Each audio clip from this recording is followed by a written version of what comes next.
Now IRCON international limited अब देखिए 244 रुपए 95 पैसे का प्राइस हमें देखने को मिल रहा है। एंड ये पीएसयू स्टॉक रेलवे स्टॉक्स के अंदर बेस्ट फंडामेंटल स्टॉक हमें देखने को मिलता है। बट इसके अंदर भी वही चल रहा है जो कि बाकी पीएसयू के स्टॉक के अंदर चल रहा है। अगर आप देखें 30% का हायर साइड से ऑलमोस्ट डिस्काउंट देखने को मिल रहा है। ऑल टाइम हाई कहां पर है, स्टॉक का भाव कहां पर है, एंड रिटर्न जो है जो बने थे वो बिल्कुल वाइप आउट होने की कगार पर है। एंड मैं कह सकता हूं कि ये स्टॉक में मैनिपुलेशन नहीं हुई, उतना मैनिपुलेशन नहीं हुआ जितना कि बाकी पीएसयू स्टॉक्स के अंदर हमें देखने को मिला है। अगर आप देखेंगे ईयर टिल डेट 1 यानी कि 1 जनवरी को आपके सामने 176 रुपए का प्राइस हमें देखने को मिलता है। 176 का 160 के आसपास तो अपनी रिकमेंडेशन थी। एंड ये स्टॉक चलता है। एंड यहां पर आपके सामने हाई लगाते 12 जुलाई को 336 रुपए का, और वहां से अगर आप देखें 30% की हायर साइड से डिस्काउंट हमें देखने को मिल रहा है। एंड जैसा कि एक बात थी कि आपको बजट के बाद इन पीएसयू स्टॉक को रखना ही नहीं है, क्योंकि जितना यहाँ पर ना पैसा डाला गया पैसा निकलेगा भी, एंड उसकी वजह से आएगी गिरावट। एंड वही होता हुआ देखा 30% के डिस्काउंट देखने को मिले हैं। पहले लोग इसको मजाक मानते थे, लेकिन आज के टाइम में रियलिटी है। आप हुड को देख लीजिए, आप आईआरएफसी को देख लीजिए, आप किसी भी स्टॉक को देख लीजिए, ज्यादातर स्टॉक्स के अंदर गिरावट देखने को मिलती है। लेकिन ये फंडामेंटली बहुत अच्छा स्टॉक है। एंड इसको बेचने की सलाह तो मैं दे ही नहीं सकता, बिल्कुल भी यहाँ पर जो है ना बेचने की तरफ तो जा ही नहीं सकते। तो हुआ क्या है इरकॉन इंटरनेशनल के अंदर, ये अचानक से बिल्कुल मूवमेंट का गायब होना, सस्ता होना, ये हो क्या रहा है? ट्रेडर भैया, ट्रेडर गायब है। वही तो मैं आपसे कह रहा था, इवेंट बेस्ड है। 3 इवेंट इस साल में हमारे इंडिया के अंदर पड़े, एंड उसके लिए लोग 5 साल से वेट करते हैं। सोचिए, और ये दोबारा जब इलेक्शन आएंगे ना तब भी यही खेल होगा। कौन से स्टॉक होंगे मुझे नहीं पता, लेकिन यही चीज और भी स्ट्रॉन्ग हमें होते हुए नजर आएगी। स्टॉक 10-10 गुना 30-30 गुना होते हुए नजर आएंगे उस टाइम। तो ये 5 साल बाद जो इवेंट आता है काफी बड़ा इवेंट रहता है। आज की डेट में आप देखेंगे तो आपके सामने डिलीवरी प्लस इंटरडे वॉल्यूम क्या देखने को मिला? 35% की डिलीवरी, 49% की डिलीवरी, क्वांटिटी अच्छी है, बट वॉल्यूम जो साइज है कैंडल का वो आपके सामने कैसा है? बहुत ही छोटा है। इसका मतलब क्या है? वॉल्यूम बहुत लो है। वॉल्यूम क्यों लो है? ट्रेडर का इंटरेस्ट नहीं है, वो प्राइस नहीं मिल रहा है, ट्रेडर को इंटरेस्ट नहीं आ रहा है। जैसे ही वो प्राइस इंटरेस्ट वाला मिल जाएगा, ट्रेडर का कॉन्फिडेंस एकदम आ जाएगा, ट्रेडर वहीं से बाई करना स्टार्ट कर देगा। ये स्टॉक भी अचानक से 10% 15% का जंप लगा देगा। तो ये बात है, ट्रेडर इंतजार कर रहा है। अब वो प्राइस उसको मिल जाएगा तो वो यहाँ पर जो है ना कुछ भी करने के लिए तैयार है। तो ट्रेडर का इंटरेस्ट गायब है। बट रेलवे स्टॉक्स के अंदर ना 1-2 दिन के लिए कोई नहीं आता। रेलवे स्टॉक्स के अंदर लंबी यहाँ पर ना एक जगह बनती है, लंबा रखने के लिए लोग तैयार है। इतना इंटरेस्ट है लोगों के अंदर, एंड उसी इंटरेस्ट की वजह से मैं आपको बता रहा हूँ, पी रेशियो देख लीजिए, ये ना बिल्कुल मैनिपुलेशन से दूर है, बिल्कुल मैनिपुलेशन से दूर है। मैं आरवीएनएल के लिए कह सकता हूँ कि उसके अंदर इतना बड़ा डर है, बट इरकॉन के लिए नहीं। इरकॉन का पी रेशियो 23.92 का हमें देखने को मिलता है। माफ कीजिएगा, स्टॉक का पी रेशियो, इंडस्ट्री पी 44.93, उसके कंपैरिजन बिल्कुल हाफ पर चल रहा है। तो ये मेरे लिए कंफर्ट है भैया, ये मेरे लिए सबसे बड़ी बात है। 2-4 के पी रेशियो पर नहीं मिलेगा, सिंपल सी बात है। Price to book value 3.80 time अपने बुक वैल्यू से ऊपर है ये स्टॉक, सिर्फ और सिर्फ 3.80 टाइम। दैट्स वाई मैं कह सकता हूं कि इरकॉन के अंदर मैनिपुलेशन जैसी कोई भी चीज हमें देखने को नहीं मिली है, आरवीएनएल में देखने को मिली है, एंड उसका प्रूफ भी है। एंड म्यूचुअल फंड का इंटरेस्ट भाई, अब यहां पर अगर आप देखें तो म्यूचुअल फंड कुछ भी नहीं कर रहे हैं। एक्चुअल में म्यूचुअल फंड कुछ नहीं कर रहे हैं। डर क्या है कि भैया बाकी पीएसयू स्टॉक अगर गिरे तो ये भी उसमें शामिल हो जाए। सिंपल सी बात है, पीएसयू से तो बिलोंग करता है ना, तो अगर वाकई में प्रेशर देखने को मिला तो ये भी बचेंगे नहीं, इसके अंदर भी शॉर्ट टर्म पेन हमें और भी देखने को मिलेगा। तो दैट्स वाई एक राइट प्राइस मिलेगा ना तब पैसा डालेंगे भैया इस मार्केट के अंदर। अब आप पी रेशियो देखिए, ये आपके इंडस्ट्री पीयर है, लार्सन है, आरवीएनएल है, आईआरबी है। आरवीएनएल तो सेकंड पोजीशन पर पहुंच गया भाई, ये आप देखिए। अब आपका आरवीएनएल का पी रेशियो अभी कितना देखने को मिला? 79। आपका कितना देखने को मिला? 23 का। कितना बड़ा अंतर है? ह्यूज अंतर है या नहीं है? ह्यूज अंतर है या नहीं है? आरवीएनएल में हायर साइड से कितनी गिरावट आएगी पता है? आरवीएनएल में 30% की गिरावट चाहिए करंट प्राइस से, तब जाकर आरवीएनएल की जो वैल्यूएशन है वो सस्टेनेबल होगी। अदरवाइज आप में और आरवीएनएल में कोई बड़ा फर्क नहीं है।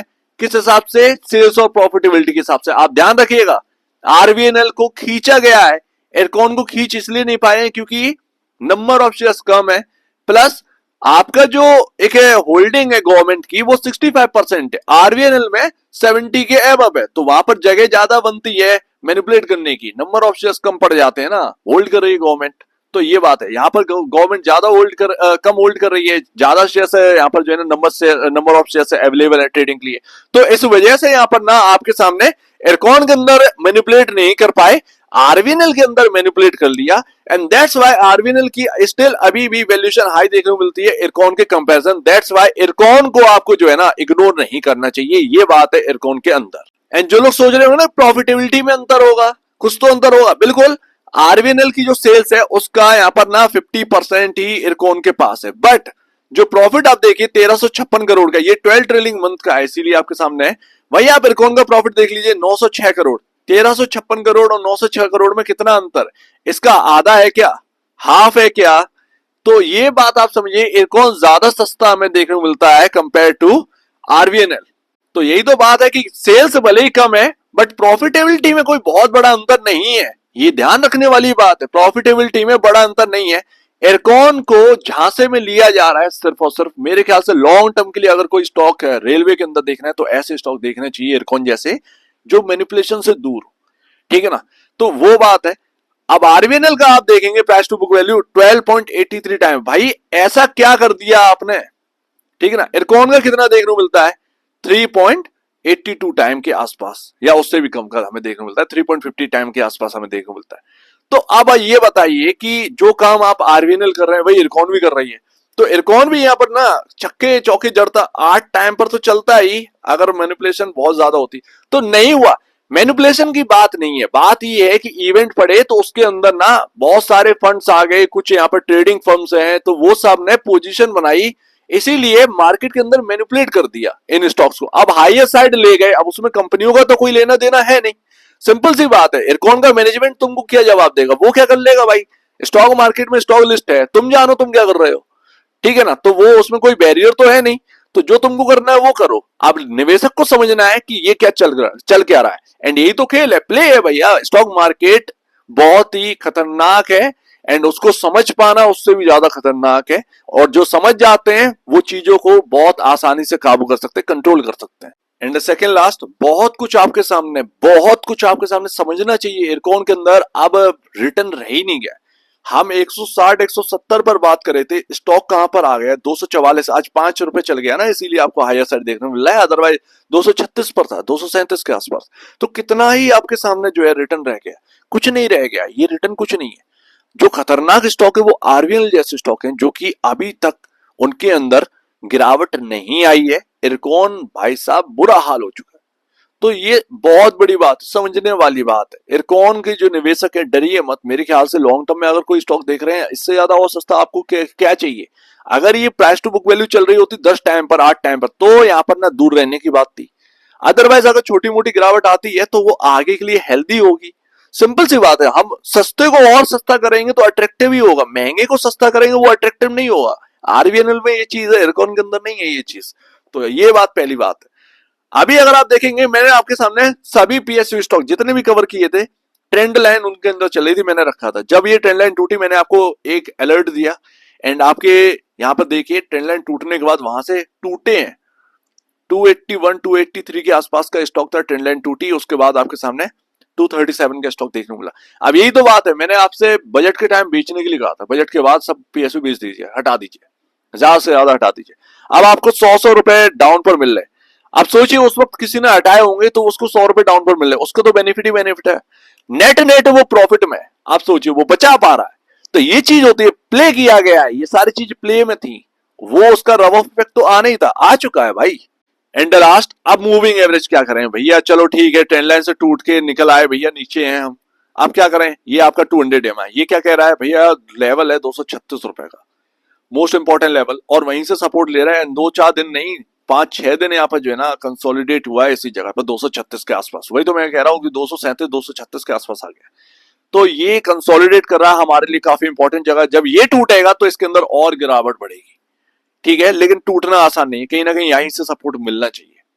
अब वो अगर पूरा मार्केट टूटे तो बात समझ में आती है, अदरवाइज पीएसयू पैक टूट रहा होगा तो ये टूट सकता है। ऐसे में कहां तक आ सकता है, सीधी सी बात है, साइकोलॉजिकल लेवल 200 की तरफ, 200 की तरफ।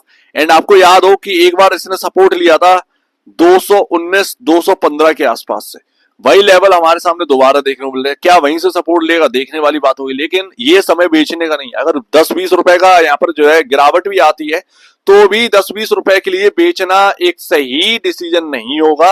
ऑलरेडी जो रिटर्न आपके बने थे वो रिटर्न वाइप आउट हो गए, अब आपको बेचने का कोई मतलब है ही नहीं। एंड ये स्टॉक को और कितना तुम सस्ता करोगे बॉस। सही स्टॉक को सस्ता करो, गलत स्टॉक को सस्ता मत करो, ठीक है ना। ये एकदम ना, मतलब आपके सामने गलत स्टॉक को आप सस्ता कर दिए। जो सही में सस्ता करना था उसको आप बाल नहीं उखाड़ पाए। आप यहाँ पर जो है ना एयरकॉन को सस्ता करने पर है। तो वो फंडामेंटल बता रहे हैं कि निवेशक को क्या समझना चाहिए, एंड वो आपके सामने। सो उम्मीद है काफी कुछ आपको समझ में आया होगा। एक बार निवेश से पहले या बेचने से पहले अपने ब्रोकर या एडवाइस से जरूर सलाह लीजिएगा। खुद की स्टडी करेगा उससे बेहतर कुछ भी नहीं है। खुद की स्टडी मस्ट है। तो आप दीजिए वीडियो देखने के लिए बहुत धन्यवाद दोस्तों।